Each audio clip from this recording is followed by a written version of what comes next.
हर हर महादेव जी, कैसे हैं आप सब? सब मंगल है। आज मैं आप सबके सामने कुछ एक विशेष डेट ऑफ बर्थ पे डिस्कस करने के लिए आया था और लाया हूँ। जिनका भी जन्म 4 तारीख, 13 तारीख, 22 तारीख और 31 तारीख को हुआ हो, या जिनका मूलांक 4 पर आता हो, आप ये मान लीजिए कि इन तारीख को जन्मे लोग में ना बहुत रचनात्मक चीज़ें होती हैं। ये लोग आप मान लीजिए कि देखिए सम्राट जैसे लोग बन सकते हैं। बस समस्या कहाँ आती है? इनके गाइडलाइंस में। इनको कोई बेहतर गाइडलाइंस देने वाला नहीं मिल पाता है, जिसके कारण ये हमेशा अपने ज़िंदगी में भटकाव महसूस करते हैं। और मैं अगर डेट ऑफ बर्थ की अगर मैं बात करूं, तो आप इस डेट ऑफ बर्थ को अगर आप देखेंगे तो अगर न्यूमरोलॉजी के हिसाब से देखा जाए तो इनको रूल करता है राहु, ठीक है ना। पर मैं इसमें शनि को भी ऐड करना चाहता हूं, शनि देव को भी।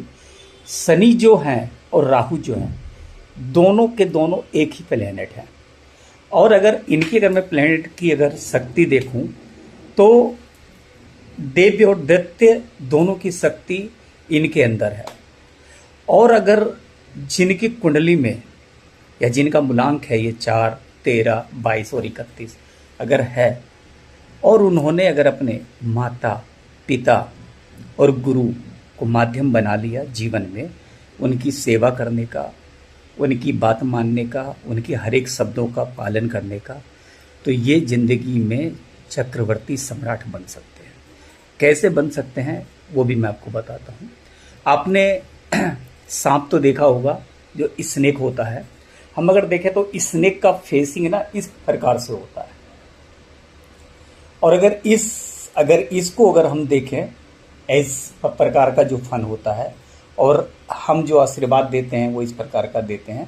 पर ये छतरी छाया जो होता है, एक तरीके से आप अगर स्नेक की मुद्रा को जब स्टैंडिंग आउट में आप देखते हैं, ऐसे आउट में, तो आप ये देखेंगे कि उसकी जो मुद्रा बनती है ना सांप की, वो बनती है आशीर्वाद देने के लिए। यानी सांप के अंदर विष भी है, पर जब वो खड़ा होता है अपने फन के ऊपर, तो वो एक आशीर्वाद का मुद्रा बनता है। यानी यहाँ पे मैं आपको समझाने का प्रयास ये कर रहा हूँ कि अगर इनको अपने माता का आशीर्वाद, पिता का आशीर्वाद और गुरु का आशीर्वाद, अगर 3 भाव का आशीर्वाद अगर इनको मिल रहा है, आप समझिए अगर 4 पैलेस होते हैं हमारे लिए, जैसे कहा गया है माता पिता गुरु और देव, यानी